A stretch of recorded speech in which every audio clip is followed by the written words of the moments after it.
to Basketball Talk Pro. When I went to China for the NBA, the thing that, I'll be honest with you, I was very nervous about it because I didn't know how to speak the language. I've never been there, and I heard a lot of stories and everything. But the way they approached me, and then they gave me 2-3 weeks, and then they had a big phone interview because the people that were involved were the international people in the NBA, and they were kind of all over.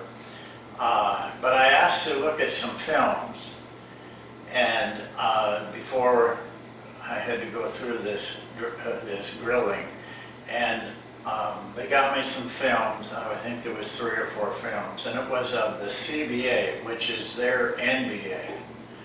And I wanted to see the Chinese players, not the American players, because each team had American players. And so I watched those films, and what came to me was they did everything very well. I mean, they had nice form on their shots. They had, when they tried to execute their plays, it was very definite. I mean, they knew exactly what they were to do. But then they didn't know how to play. Their technique was flawless, whether it was passing, dribbling, shooting.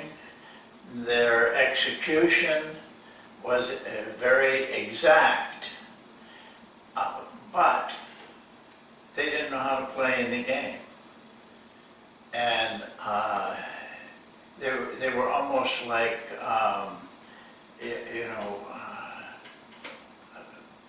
robots when they played, and no emotion, no feeling at all.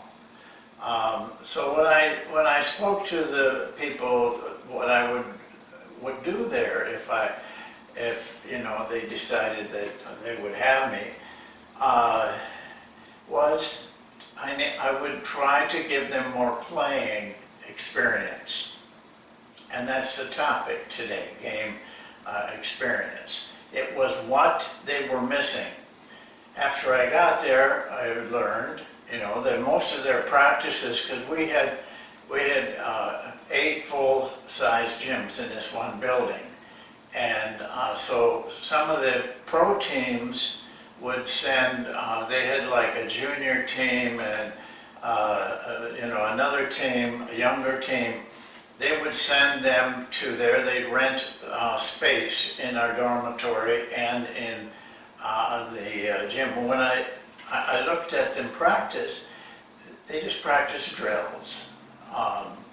So what I decided I would do was, there was no real chance for our players in the school to play outside people.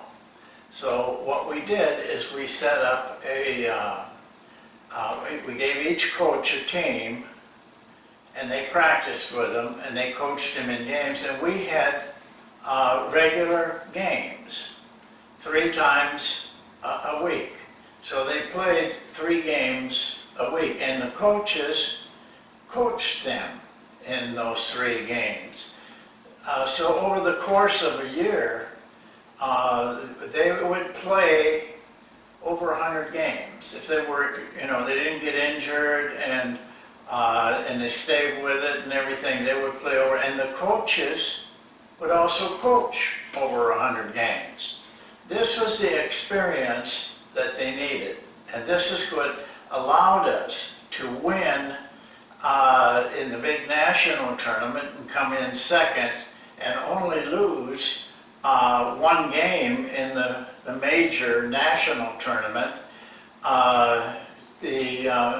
Even though we were outmanned in almost every contest, but we knew how to play. The players knew how to play, and we learned it within ourselves. We didn't have the ability to go play a lot of games, like in a league or a conference, so we played ourselves. I bring that up to you because this is what I'm getting at with this particular session in talking to you about game experience. It's very important to me that you give your players game experience in your practices as well as in the games. Because a lot of you aren't playing a lot of games. Maybe you play 24, 30, something like that, but that's not a lot of games. So they need to prepare for those games by playing game-like experiences in practice. And you can do that. But the things that I'm concerned about is, basically what I'm saying is you should be scrimmaging or some type of thing close to that. It has to be structured though. A lot of times scrimmaging is just throw the ball out there and they go up and down, nobody says anything. And it gets to the point where they're just throwing long passes and shooting shots, and it must be structured correctly. And I'll give you a couple of things that have worked for us, and maybe that will help you. One of the drills that probably was almost on every list that we gave you. By the way, there will not be any more drill lists of videos after this one or the next one. It was called half court, full court. You could run it with 4-on-4, or you could do it with 5-on-5. Look at those films, those videos very carefully. There's a number of them. And because it has to be done correctly. But it is scrimmage that is structured. I just came up with this idea, and it has been really good for us. You get a chance, it stops enough so that you get a chance to help them with any aspect that you need, but they get the benefit of almost everything happening. You got to take it out of the basket, you got a defensive rebound, you got steals, you got turnovers in it, and the players learn how to react to all of those situations, and they learn how to play with different possessions because they're going to see all of those possessions. Not going to go through that drill now. It's fairly complicated, and you have to do it right.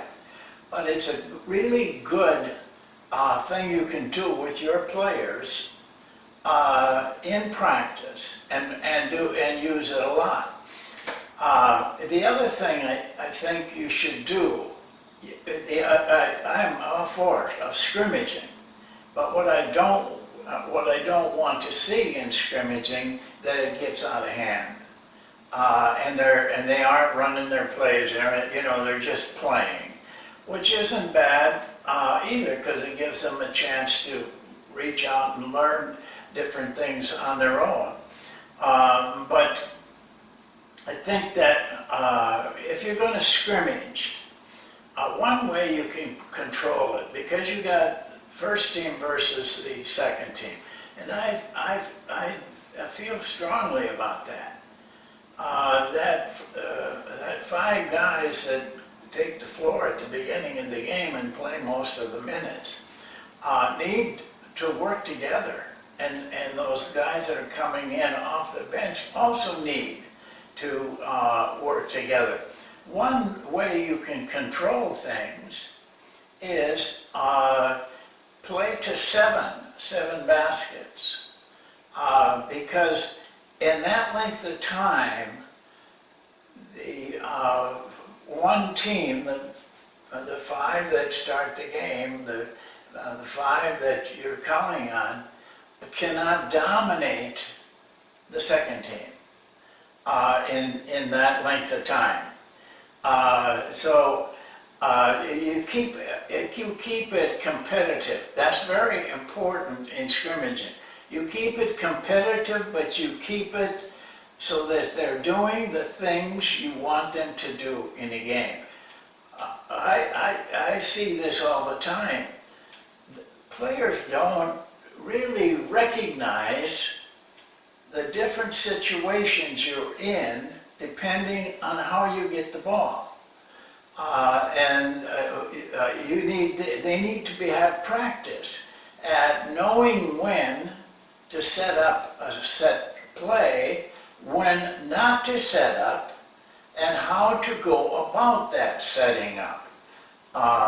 In a game-like situation, they can do it when you just go half court. Half court is all right also. That's a good way to let them play in more of a game-like experience. The other thing you can do, and I really advocate this, is to set up situations.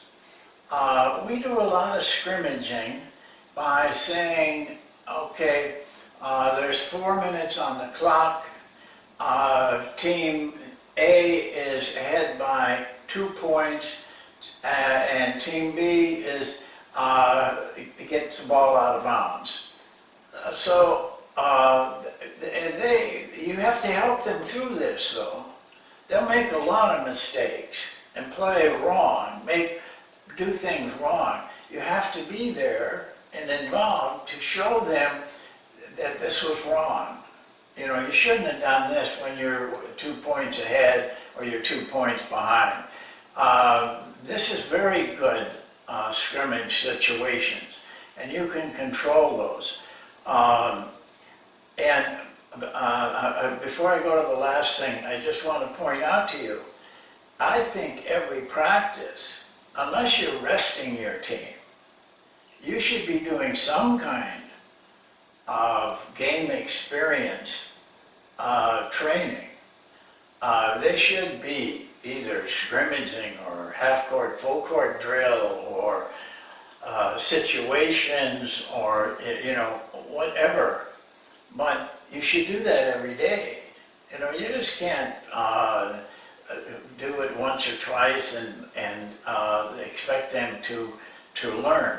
I like to see all of you have better control of your scrimmages and structure them in a way that it's more game-like, but to have some form of game-like experience in every practice. There's one last thing that I will add to that. There's a couple of videos you can go to. Some time ago in my career, we started putting this in. During regulation games, we played a game within the game, and that was, we said, we always wanted to win the last 5 minutes of the game. Regardless of what the score was, if it was a close game, of course, it was that dictated it. But sometimes they're not so close. You might be behind or you might be ahead. At that point, we played in the last 5 minutes like it was a close game. That helped us a lot.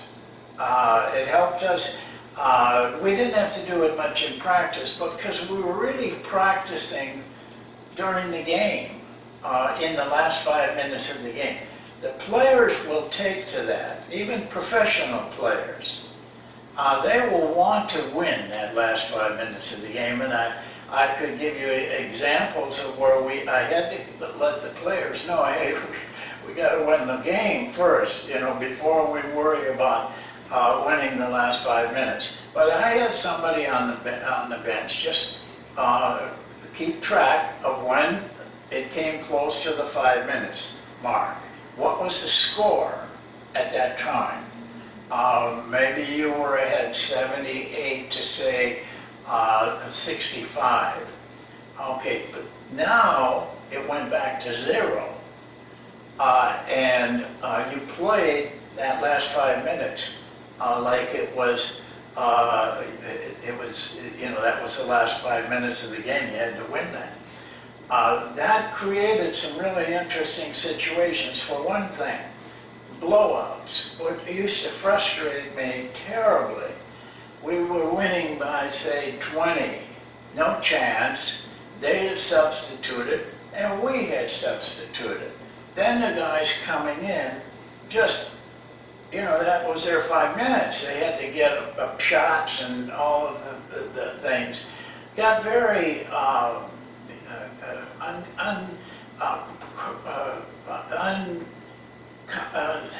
sorry, I'm having trouble with that word. It got out of hand.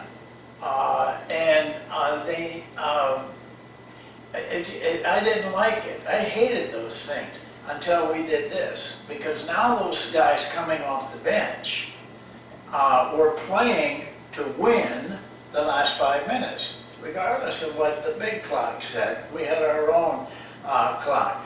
And now the players that were on the floor were running their plays. They were executing well. They were selecting shots. There was no just up and down, get things up and have some fun. We wanted them to have satisfaction, not fun. I think if you use that throughout your season, you're going to find remarkable things that the players can do. And they'll know how to play when the game is close, because they've been doing it every game in one form or another, either blow-ups or a close game that you have to win. So I think that you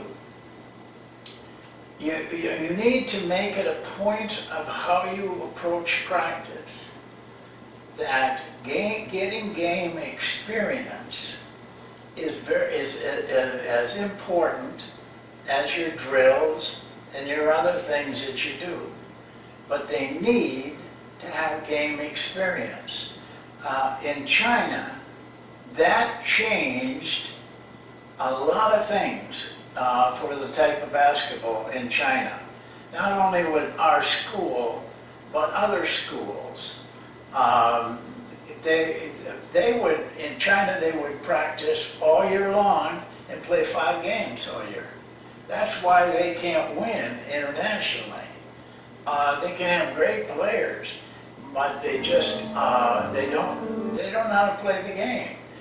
We are different in that way, but we still need to coach it in practices. Well, that's it for today, and we'll see you next time. That'll be number 50 of our trek for this year. Thanks for watching.